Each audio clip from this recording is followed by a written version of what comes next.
Le thème de mon message ce matin, le contrat de travail céleste. C'est particulier déjà par le thème. Le contrat de travail. Qui sont les serviteurs de Dieu ici ce matin? Lève ta main si tu es un serviteur de Dieu. J'aurais voulu voir toutes les mains. Est-ce que vous savez qu'il y a un contrat entre vous et Dieu? Est-ce que vous savez cela, qu'il y a un contrat entre vous et Dieu? Est-ce que vous saviez que par le passé, les contrats n'étaient pas écrits? C'est parce qu'aujourd'hui, on n'a plus confiance en la parole donnée qui fait qu'aujourd'hui, il faut écrire et signer. Avant, il suffisait de dire « Tu travailleras pour moi et je te payerai tel montant ». Juste un témoin ou deux, ça suffisait. Aujourd'hui, les gens reviennent sur leur parole. Je n'ai jamais dit ça. Ah oui, tu avais mal compris. Ce n'était pas le montant là. Vous voyez un peu? C'est pourquoi on a créé des contrats. Vérifiez bien.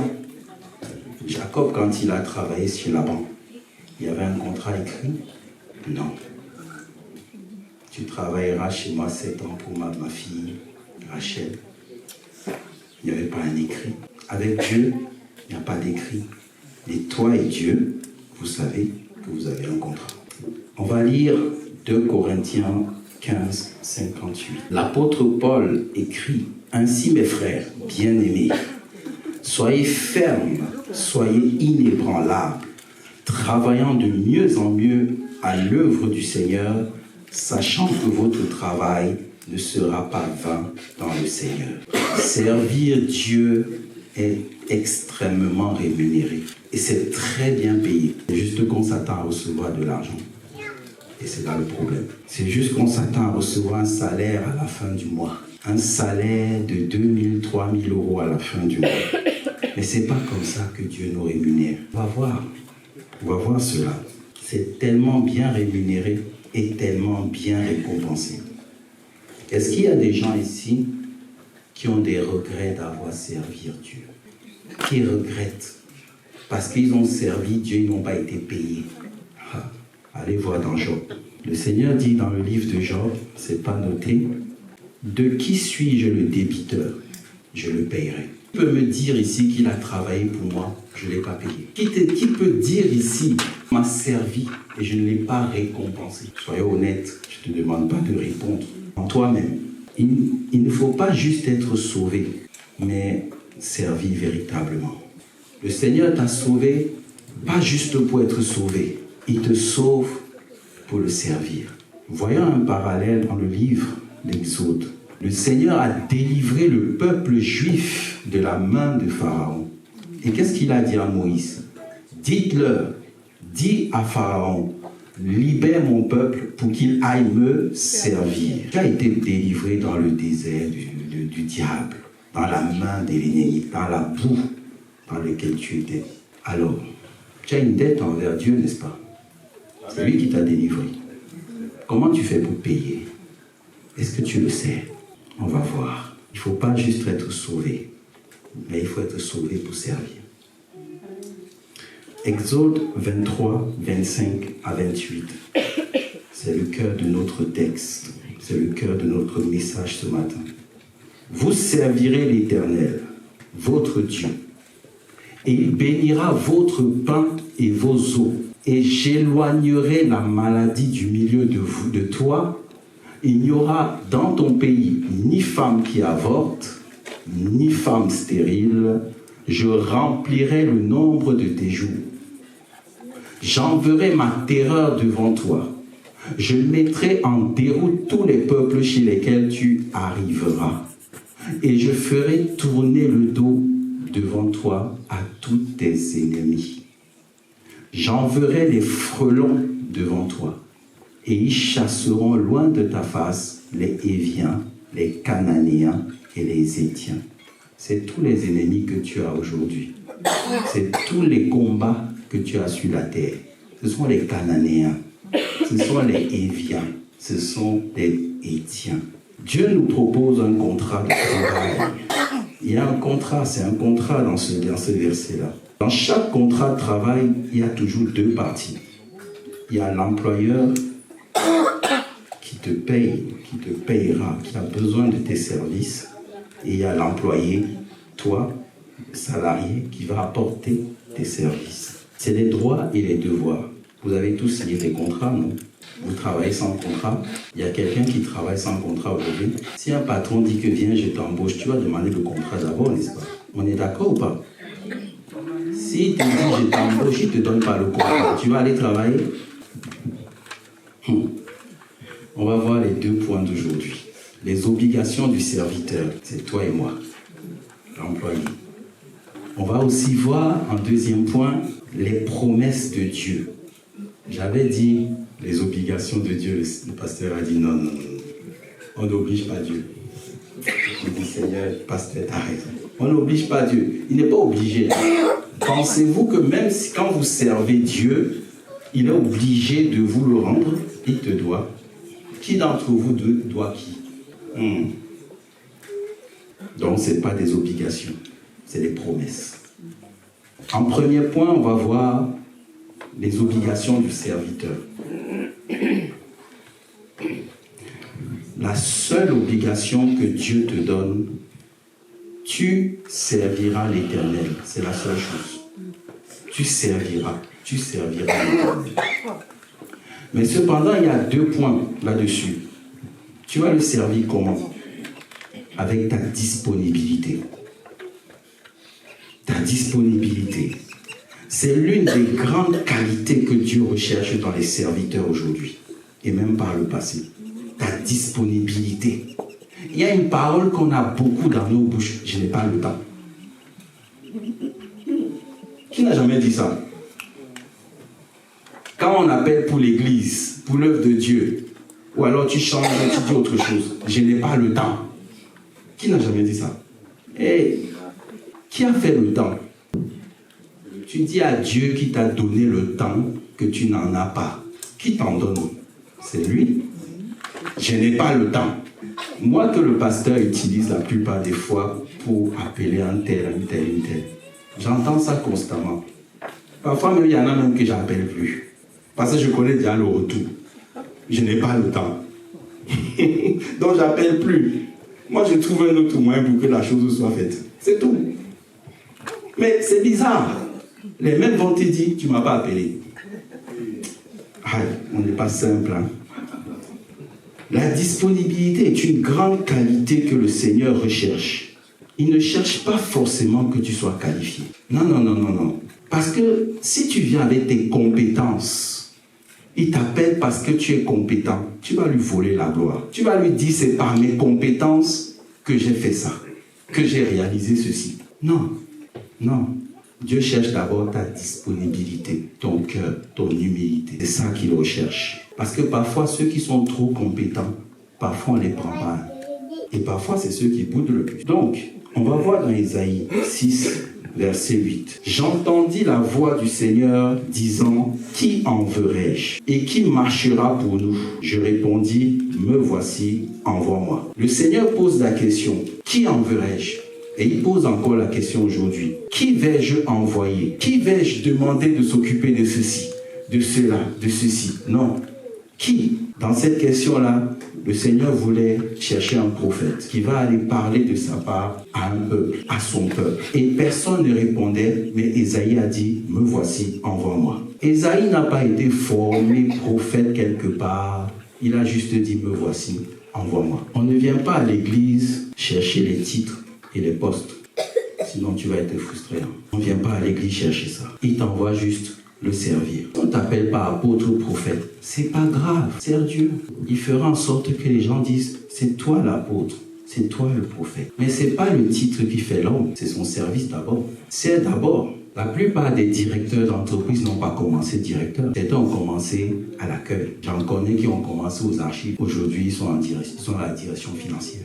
Il a commencé aux archives. Vous savez où se trouvent les archives la plupart des fois? Dans les sous-sols, avec les toiles d'araignée, en bas avec la poussière. Et parfois la porte peut se fermer, tu es dans le noir. J'ai dit, ils ont commencé les archives, plein de papiers, avec les termites qui mangent les papiers. Ils ont commencé là-bas. Et on les jetait tout le travail sur la tête. On les envoyait des piles de dossiers. Ils étaient même à l'accueil. On les insultait en passant le lundi. Ils ont fini directeur. Moi-même, quand j'ai commencé dans cette église, je ne suis pas venu sur l'estrade. J'étais à la porte. Je disais bienvenue dans la maison du Seigneur. Et avec un bon sourire. Et Dieu m'a fait grâce. J'ai rencontré ma femme à la porte.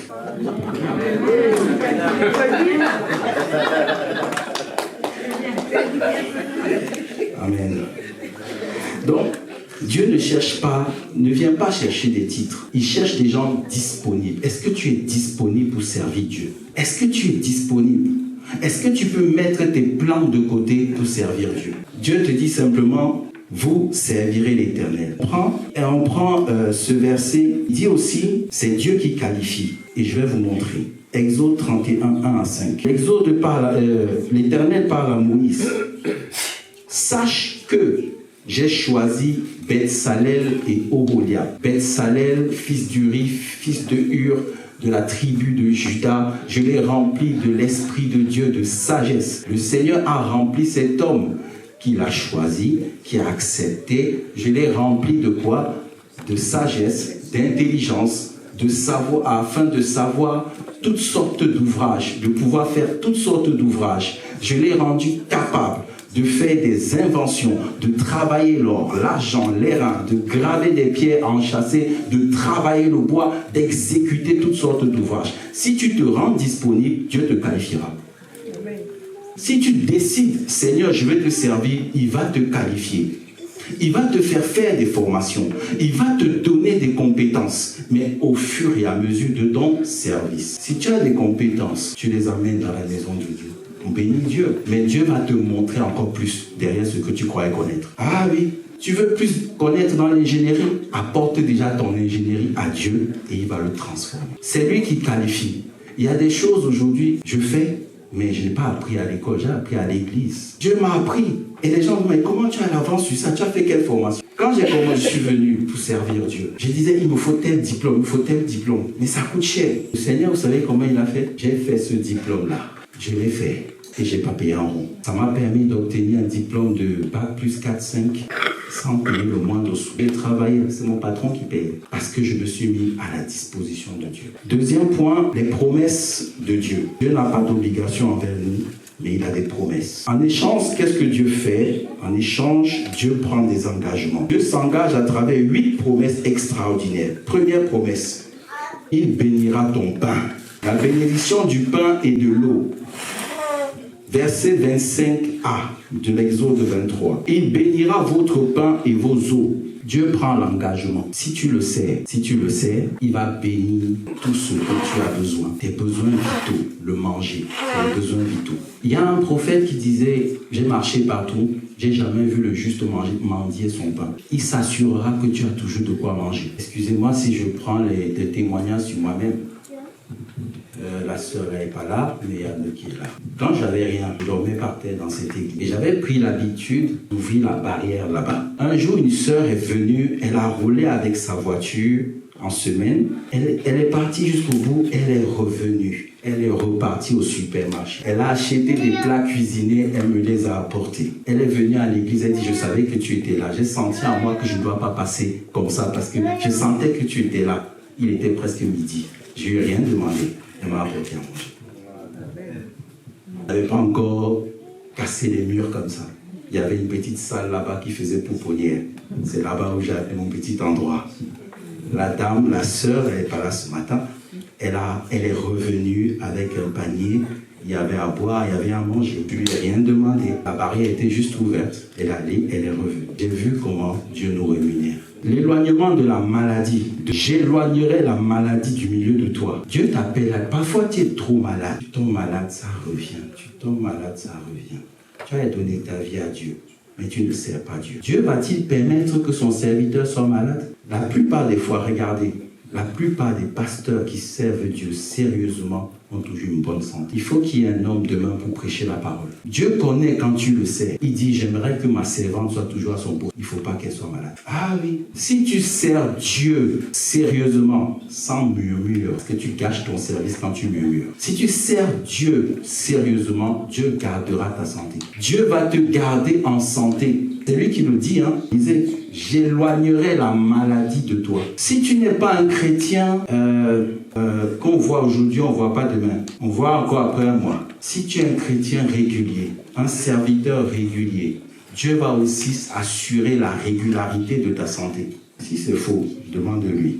Il va te dire combien de fois on a mis des attaques sur toi. Et j'étais protégé. Troisième, la fin de la stérilité et des avortements. Fausse couche tout le temps. L'enfant vient, ça part. Tu cherches un enfant, ça ne vient pas. Anne voulait un enfant pour combattre Pénina, sa concubine ou sa coépouse. Elle voulait un enfant juste pour régler les comptes. Quand elle a dit un enfant qui va servir Dieu, Dieu lui a donné. Tu veux un enfant, pourquoi? Pour montrer aussi que tu es une femme qui accouche. Mais je te dis, sers Dieu. Tu vas même oublier le jour où tu t'es mis avec ton mari, il y a déjà 3 mois de grossesse. Sers Dieu. Il va éloigner la stérilité et les avortements. J'avais dans une famille que je connais bien, les femmes ne se mariaient pas, n'accouchaient pas. C'était difficile les accouchements. Ils se sont levés, quelqu'un leur a dit, c'est parce que vous n'avez pas sacrifié des choses aux ancêtres. Et ils sont partis dans leur village, faire des pratiques pour ça. La situation n'a pas changé. Ça m'a choqué. J'ai dit, venez à Dieu, ça va se résoudre. La situation n'a pas changé. La promesse de longévité, Exode 23, 26. Je remplirai le nombre de tes jours. Tu vas vivre longtemps. Qui veut vivre longtemps? Alléluia. Pour servir Dieu. Amen. Amen. Amen. C'est ça, la longévité. Dieu s'engage à remplir le nombre de tes jours. Il va te permettre de vivre longtemps sur la terre, car il a besoin de ressources pour son œuvre. Alors Dieu va t'accorder la longévité. Et il est davantage intéressé à faire vivre son serviteur longtemps sur la terre. Dieu s'arrange à ce que ceux qui le servent ne meurent pas de mort prématurée. Puisque quand tu marches avec le Saint-Esprit, tu marches avec Dieu, il te rajeunit déjà. Il te rajeunit. Pourquoi il te rajeunit? C'est pour te faire partie de toi. C'est pour que tu aies la force de vivre longtemps. Le péché nous vieillit plus vite. Le péché nous fait vieillir. Et le péché, c'est quoi? La conséquence du péché, c'est la mort. Tout ce qui n'a pas Dieu meurt. Tout ce qui a Dieu vit. Si tu n'as pas Dieu, c'est juste que c'est doucement, tu vas vers la mort. Mais quand tu as Dieu, progressivement, tu vas vers la vie. Et parfois même, quand la mort te prend à les 90 ans et plus, tu pars joyeux, heureux des jours. Dieu va te donner de la longévité. Regardez bien, ceux qui ont servi Dieu, ils sont morts tard. Ils sont pas tard, ils sont morts vieux, âgés. Et quand tu sers Dieu, il a des attentes. Continue simplement. Ça peut être difficile. Continue. Bats-toi. Ne lâche pas. Parce qu'il te garde. Parce que revenir en arrière est compliqué. Hein. Si tu reviens en arrière, l'armée de Pharaon t'attend. C'est pas pour vous décourager.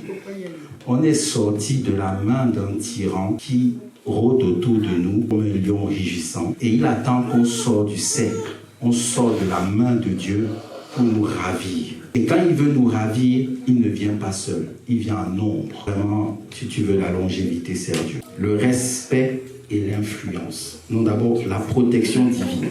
5. Il va envoyer sa terreur devant toi. J'enverrai ma terreur devant toi.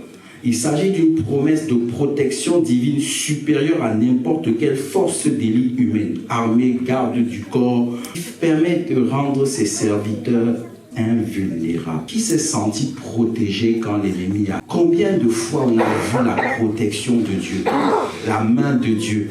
Combien de fois on a rendu grâce à Dieu? Des situations où on était parti pour mourir, où on était désespéré, parce que Dieu a mis sa protection sur toi. On ne peut pas te mettre à terre comme n'importe qui. Tu n'es pas n'importe qui, parce que Dieu est avec toi. Dieu est avec toi. Les gens peuvent mourir n'importe comment, mais toi tu ne mourras pas. Tu as la protection de Dieu. Il y a des gens qui ne devraient plus vivre aujourd'hui.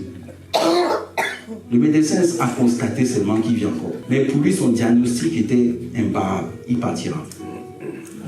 Mais Dieu a dit non.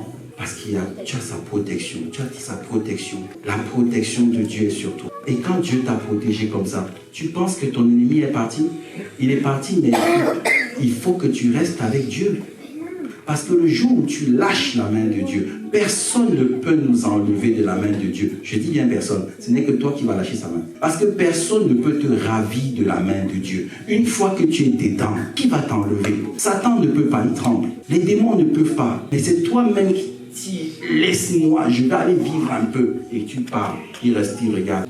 Les conséquences vont arriver. À chaque fois que tu as cogné un mur, ce n'est pas Dieu. C'est que tu as quitté sa main, tu as quitté sa protection.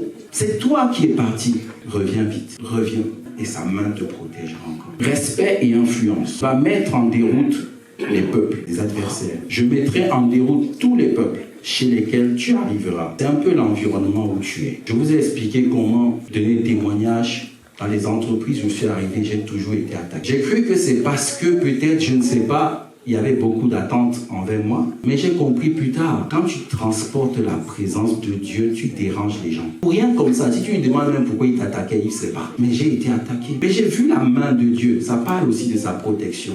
Je vous ai témoigné cette entreprise où je suis allé. On m'a mis au-dessus d'une assistante. L'assistante n'a pas voulu me faciliter les choses. Elle ne me donnait pas les anciens dossiers. Elle m'envoyait vaguement comme ça. Et le patron s'est acharné sur moi. Et il avait raison. Parce que je dois trouver les voies et moyens pour obtenir ce dont j'ai besoin de ceux qui sont sous moi. Mais je n'arrivais pas, parce que je ne voulais pas frustrer. Les gens étaient coriaces dans leur position. Je suis sorti du travail ce jour-là, après que j'ai eu un bon savon de mon patron. Je parlais tout seul sur la route. Le bus m'avait passé, j'ai oublié l'arrêt du bus. J'étais tellement dans mes problèmes que tu pouvais me voir, tu vois que je suis fou. Je parlais, j'ai dit, mais Seigneur, pourquoi c'est compliqué pour moi? Tu dis que c'est mon travail, j'arrive là-bas, j'ai des problèmes. Non, c'est pas normal. Le lendemain, la dame a envoyé sa démission. Elle n'est même pas venue au bureau. Elle a envoyé sa démission. Elle a dit départ immédiat. Pas de... Il y a un temps que quand tu dis démission, tu fais un temps. Il n'y a pas de préavis. Elle part là. Ah, moi, je dis, qu'est-ce qui s'est encore passé? Le patron a débarqué. La fille là est avec moi depuis longtemps. Tu es venu faire quoi? Tu as fait quoi? Je ne peux pas lui dire. Compliqué. J'ai vu mon Dieu agir. J'ai vu mon Dieu agir. La personne ne voulait plus me voir ma face. Elle n'est plus venue au travail. La fois où je l'ai revue, elle venait prendre son solde. Et elle était gentille. C'était plus la même. Le respect et l'influence. Dieu met en déroute tes adversaires. La fuite de vos ennemis, l'avant-dernier. C'est dans Exode 23, 27 toujours. Le même passage, le même verset, mais le point C. Je ferai tourner le dos devant toi à tous tes ennemis. Dieu promet qu'ils vont tourner le dos. S'ils viennent t'affronter face à face, tant que tu vas tenir ferme, il va s'enfuir. Parfois, n'aie pas peur de l'adversité. J'en avais parlé avant. Les gens font souvent trop de bruit. Si tu sais que tu as l'esprit de Dieu en toi, va l'affronter. C'est la directrice. Je ne dis pas que tu parles à tabasser. Va la regarder dans les yeux. Elle va oublier ses moyens. Elle va te signer les papiers que tu veux. D'autres ont même signé les papiers. Il a écrit les zéros sur les montagnes, il n'a même pas vu. Tellement il a eu peur. Je vous assure, Dieu met en déroute vos adversaires. N'ayez pas peur, tenez bon. Gardez la foi en Dieu. Tenez bon, parce que vous n'êtes pas seul. Vous avez une armée d'anges que vous ne voyez pas avec vous. Quand vous vous approchez comme ça, parfois quand c'est difficile, une fois le Seigneur a utilisé une chef à moi pour me dire, Eric, quand tu n'as pas de retour, lève-toi, tu peux aller voir. J'ai dit, c'est Dieu qui a parlé. Je venais d'arriver dans l'entreprise, encore une autre entreprise. La dame ne veut pas me répondre parce que peut-être j'ai pas eu les bons termes dans mon mail, j'ai pas été très... On dit qu'il faut parler, tu parles bien jusqu'à ce que la personne touche son cœur avant qu'il te donne ce que tu veux. Alors qu'on est là pour le travail, on n'est pas pour parler bien. On est seulement pour le travail, c'est tout. La dame voulait que je mette des formules et tout. C'était compliqué, je venais de débarquer. Alors, je vais la voir. Quand je suis allé la voir, la femme s'est mise à trembler. Moi-même, j'ai reculé. Est-ce que je lui fais peur? Elle s'est mise à trembler. J'étais gêné. On m'a dit, cette dame-là, quand tu vas la voir, apporte-lui des fleurs. Je dis, apporte des fleurs comment? C'est ma femme. Si je dis, mais... Si. On est là pour le travail, tu me demandes des fleurs. Je suis arrivé à la porte. La dame a levé la tête de son écran. Elle a tremblé. Elle a commencé à me donner ce que j'ai. Je te réponds tout de suite. Mais ça faisait 2 semaines. Maintenant, tu me réponds tout de suite. Et Dieu est bon. Il dit qu'il va faire fuir tes ennemis. Même jusqu'à présent, la dame là ne veut pas que je l'approche beaucoup. Elle est loin, mais répond loin. Dernier point, l'envoi des frelons. Vous connaissez les frelons? Je ne parle pas des frelons asiatiques. Ici, les frelons avec Dieu, c'est cette armée-là que vous ne voyez pas qui déverse sur les adversaires. Une fois, la plupart des combats des enfants d'Israël, Dieu a envoyé des frelons contre leurs ennemis. Il a envoyé des flèches. Ils étaient peu nombreux, ils voyaient seulement comment les adversaires tombaient entre eux. J'enverrai des frelons devant toi. C'est une promesse qui signifie que vos ennemis, naturels ou spirituels, parce que la plupart de nos ennemis ne sont pas naturels. C'est pour ça qu'il y a un verset qui dit, on n'a pas à combattre contre la chair. On a à combattre contre les esprits, les principautés qui sont dans le monde des ténèbres.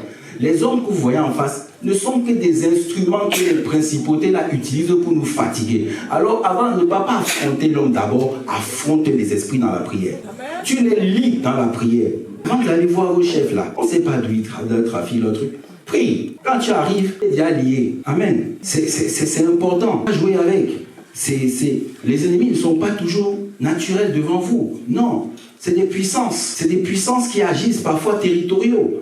C'est des entités. C'est des esprits. C'est des démons qui agissent. C'est aussi qu'il faut prier. Il ne faut pas juste dire je suis enfant de Dieu. Même dans ton service, prie. Parce que parfois l'ennemi veut te décourager dans ce que tu fais. Il veut te décourager. Prie Dieu. Et Dieu va te donner la force de résister. Et tu résisteras. Tu résisteras. Regarde tous ces points qu'on a vus. Regarde. Tu veux toujours l'argent, que Dieu te paye en argent. Tout ça, s'il faut les payer, s'il faut rémunérer, tous les 8 points, les 8 formes de protection que Dieu te donne sur la terre, ça peut valoir combien? Ça peut valoir combien? Parfois, on envie les gens, ils n'ont pas ta santé. Ils sont nombreux dans les hôpitaux, ils ont des gros comptes en banque. Ils t'envient toi. Toi, tu es à découvert, mais lui, il s'est plein aux as. Il n'a pas ta santé. Certains, ils meurent vite. On meurt vite. Mais l'argent est récupéré après. Les héritages sont confisqués après par l'État. Ah oui. D'autres avortent. Tellement, ils ont la stérilité, ils ont contourné par la science. On va aller prendre un truc. Là-bas, chez les médecins, on va mettre dans ton truc. Et c'est fini, tu auras un bébé. Alors que Dieu peut te donner ça sans toutes ces choses. Ça coûte combien? Et j'ai terminé. En fait, le contrat de travail, est-ce que vous vous amusez avec le contrat que vous avez signé? Est-ce que vous vous amusez? Mais regardons-nous entre nous, nous sommes des serviteurs. Mais regardez comment on gère notre service. On s'amuse avec. Les gens s'engagent. Dans d'autres églises, il y a des engagements sont écrits avant de servir. Vous signez des chartes. Avant de venir faire nettoyage de l'église, tu signes une charte pour que les gens prennent conscience. Avec Dieu, les gens ne prennent plus conscience. On laisse son service du jour au lendemain. Tu peux laisser ton boulot du jour au lendemain, entendons-nous. Tu crains ton patron, n'est-ce pas? Mais il est plus puissant que Dieu. Mais pour le patron, tu vas respecter les règles. Les conditions, tu vas les respecter. Sinon, tu n'auras pas ton solde. Sinon, même, tu vas être attaqué à rembourser un peu de l'argent parce que tu as laissé ton boulot sans un remplaçant. Sinon même, il va te garder dans son mauvais répertoire. Quand on va l'appeler pour qu'il parle de toi, il va laver il va bien te décrire. Quand on va lui demander enquête, qui n'a jamais fait ça? On dit, excusez-nous, mais on va faire une enquête de... Comment on dit ça? Enquête de personnalité ou de notoriété auprès de tes anciens patrons. Oh là là, si tu es mal fini, tu as mal fini là-bas. C'est chaud, hein? Mais pour ça, on est prêt à se donner, à faire bien, à se tenir. Mais pour Dieu, je le dis parce que je suis là avec le pasteur, je vois parfois son cœur est meurtri. Parce que du jour au lendemain, les gens laissent leur boulot comme ça, leur service à l'église. Je parle entre nous.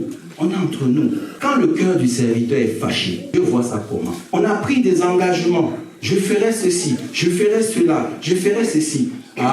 Du jour au lendemain, on dit Est-ce que vous savez à qui vous avez dit Vous voyez un homme, n'est-ce pas? Mais qui l'a envoyé? C'est Dieu. On va prier. Le but de ce temps de prière, je vais demander au nom de la louange, le but de ce temps de prière, c'est pour qu'on se réexamine. Parce que Dieu recherche encore des serviteurs. Il est important de servir Dieu, c'est ta protection. Il est important de servir Dieu, c'est ta protection. Si tu travailles auprès d'un roi, tes créanciers, quand ils vont se lever pour venir réclamer, le roi va dire que je ne te les livre pas. Il est à mon service. Mais le jour où tu vas quitter la main du roi, tes créanciers t'attendent à la porte. Prions, parce que Dieu aussi appelle encore des serviteurs. Je ne peux pas retourner où j'étais, parce que je sais les ennemis qui m'attendent. Essaye, toi qui sers Dieu, de retourner. Tu verras. Je ne te le souhaite pas, mais ne retourne pas. Ne cherche pas à dire, je n'ai pas de talent, je ne suis pas appelé. Non. Dieu appelle d'abord ta disponibilité. Est-ce que tu es prêt à l'accorder de ton samedi? Est-ce que tu es prêt à l'accorder tel jour, des heures? Non, accorde-le. Examine ton service, toi qui sers aussi. Est-ce que tu sers bien? Et toi qui ne sers pas, pourquoi tu ne sers pas? Mais après on va prier toi, prier pour moi, pasteur, prier pour moi. Mais les ennemis t'attendent, tu ne sers pas. Le Seigneur dit, à celui qui donnera seulement un verre d'eau à mon serviteur, à un de ses petits, tu as servi Dieu. Tu as servi Dieu. On est sauvé pour servir. On n'est pas sauvé pour rester entre Pharaon et Dieu. Il n'y a pas de milieu. Parce que la nature a horreur du vide. Les ennemis que tu as fui hier reviendront. S'ils ne t'attaquent pas toi, ils attaqueront où il y a ton cœur. Ton cœur est où? Sur tes enfants. Si on touche ton petit enfant là, tu vas dormir? Si on touche ta princesse que tu aimes tant, parce que l'ennemi connaît où frapper, il sait que toi tu es coriace. Avec la maladie tu tiendras. J'attaquerai ton enfant. Mais Dieu garde tes enfants. Dieu garde tes enfants. Il garde ton mari. Il garde tes petits enfants parce que tu es le sacrificateur de ta famille. Et parce qu'il t'aime, parce qu'il veut que tu sois toujours à son service, il ne veut pas que tu te retournes demain, tu dis, je vais aller voir mon enfant à l'hôpital. Non, et tu abandonneras ton service. Il va te garder dans ton service, il va bénir tes enfants. Lèvons-nous, prions.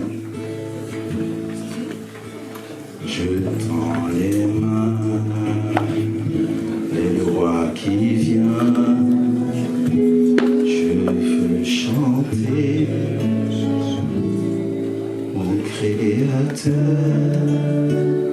tu es le seul qui règne sur mon cœur. On reprend.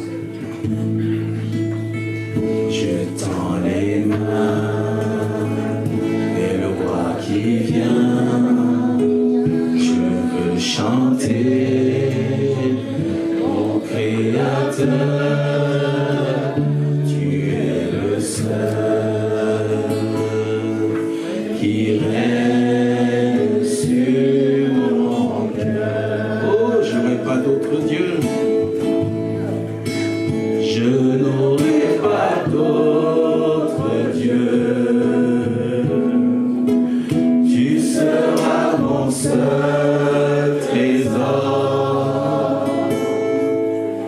Esprit du Dieu Tout-Puissant, c'est toi que mon cœur désire. À toi, Seigneur, j'offrirai mon sacrifice.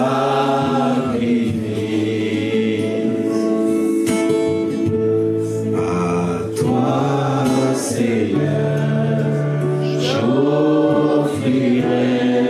mon sacrifice. Alléluia.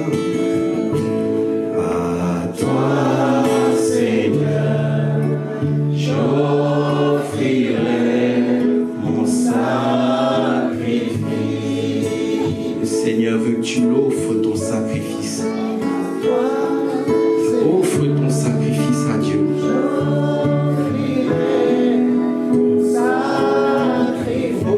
Ton sacrifice.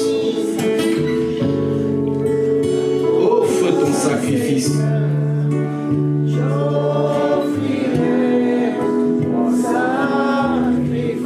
Il y a des gens ici, Dieu t'avait libéré. Tu sais pourquoi la maladie là est revenue? Tu sais pourquoi les combats reviennent? Dieu t'avait libéré. mais tu n'es pas resté vers Dieu. Tu n'es pas resté avec Dieu. Approche-toi, on va prier. Approche-toi. Approche-toi, on va prier. Dieu t'avait libéré. Tu es retombé dans le péché. Tu es retombé dans les péchés que Dieu t'a libéré de ça. Le service te garde même du péché.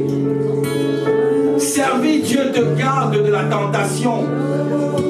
Servir Dieu te garde de la fragilité. Tu connais ton problème. Dieu t'avait libéré de l'alcool. Servir Dieu te garde de l'alcoolisme. Parce que quand on sert Dieu, on n'a pas les pensées du monde. On a les pensées de Dieu. On n'est pas troublé par ce monde.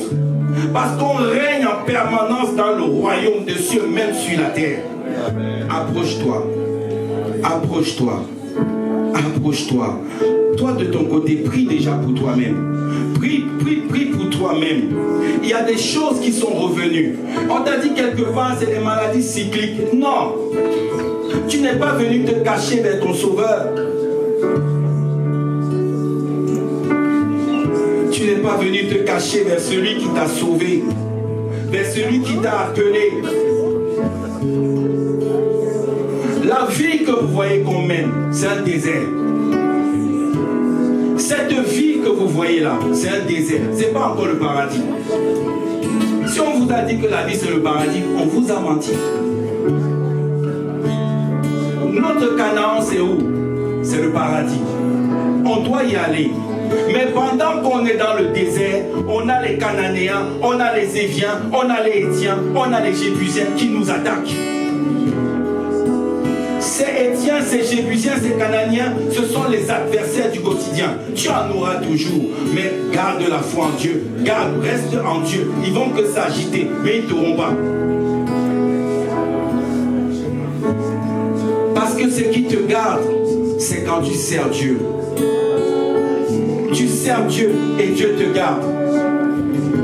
Tu as donné ta vie à Dieu. Tu es passé par les eaux du baptême. Mais tu es où?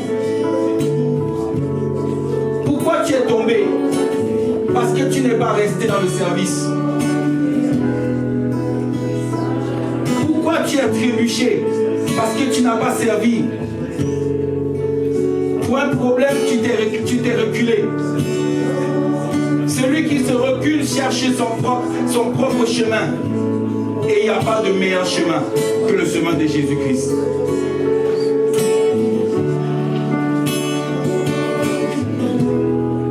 Et je n'aurai pas d'autre Dieu. Tu seras mon seul trésor. Esprit de Dieu tout-puissant, c'est toi que mon cœur désire. À toi, Seigneur, j'offrirai mon sacrifice.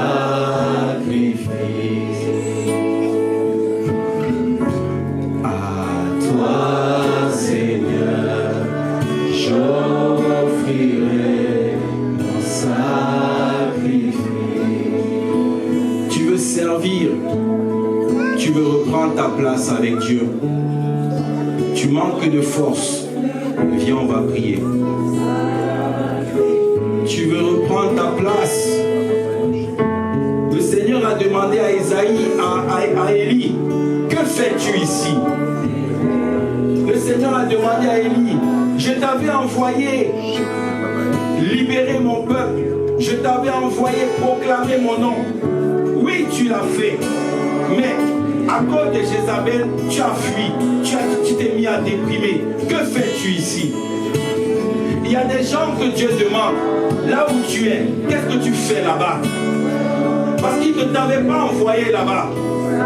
On est nombreux ici. On est dans des endroits. Ce n'est pas Dieu qui nous a envoyés. Est-ce que tu es là où Dieu t'a envoyé? Est-ce que tu es en train de faire le service que Dieu t'appelle. Quand tu es venu au Seigneur, tu ressentais l'envie d'évangéliser. Tu ressentais l'envie de parler de Jésus. Pourquoi tu n'as plus cette envie? Parce que pendant longtemps, tu n'as pas fait ce que Dieu t'attendait. Parce que Dieu ne vient pas tout le temps pour te rappeler. Après 2-3 fois, il passe. Si tu as entendu sa voix ce matin, approche-toi. Alléluia. Alléluia.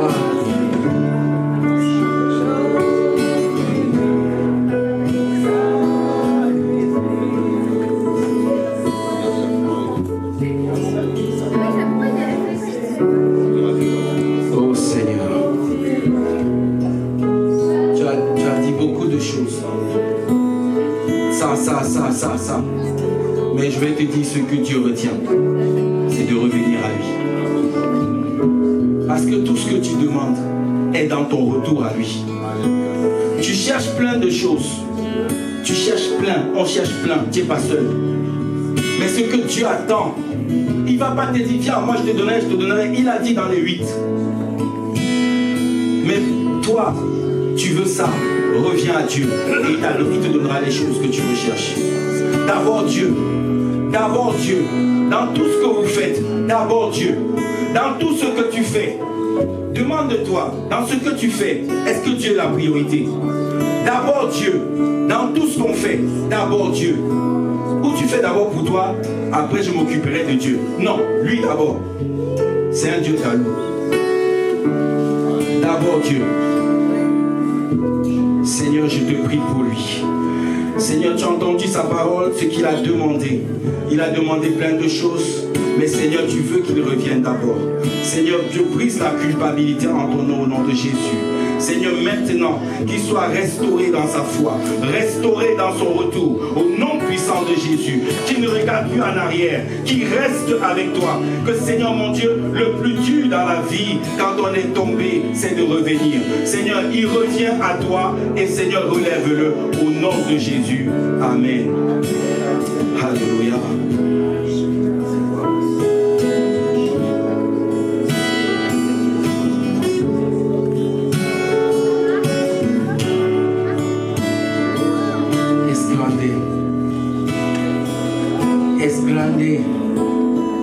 De dar su vida a Dios es lo mejor. Lo que tú buscas cada día no te va a dar cualquier cosa. Oye, Seigneur,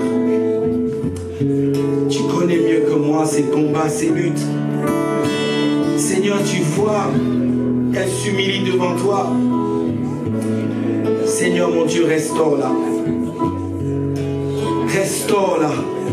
Restaure-la, relève-la au nom de Jésus.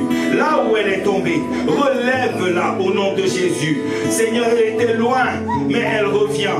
Seigneur, tu recherches celui qui revient. Tu recherches, tu as acclamé le Fils prodigue. Tu l'as revêtu, tu l'as remis une bague. Parce qu'il a reconnu que Seigneur, tu es bon. Que son Père avait tout dans la maison. Et il est revenu à toi. Il est revenu à toi. Et tu as fait une fête. Il y a une fête dans le ciel. Hay fiesta dentro del cielo para que tu acabas de revenir a la casa de Dios. Pues, que Dios te bendiga.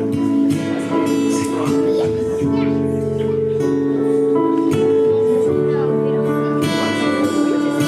Qu'est-ce que tu attends de Dieu?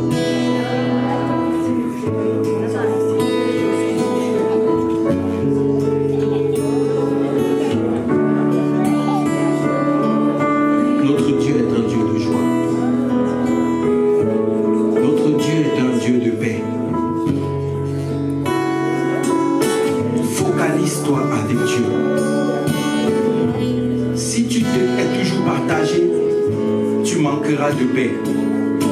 Les gens tombent autour de nous et ils continueront de tomber.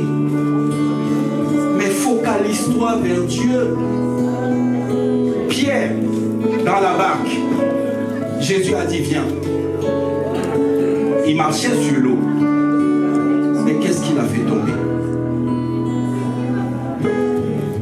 Qu'est-ce qu'il a fait tomber? Il a regardé autour. Il a vu la tempête. Et il a eu peur. Il s'est enfoncé.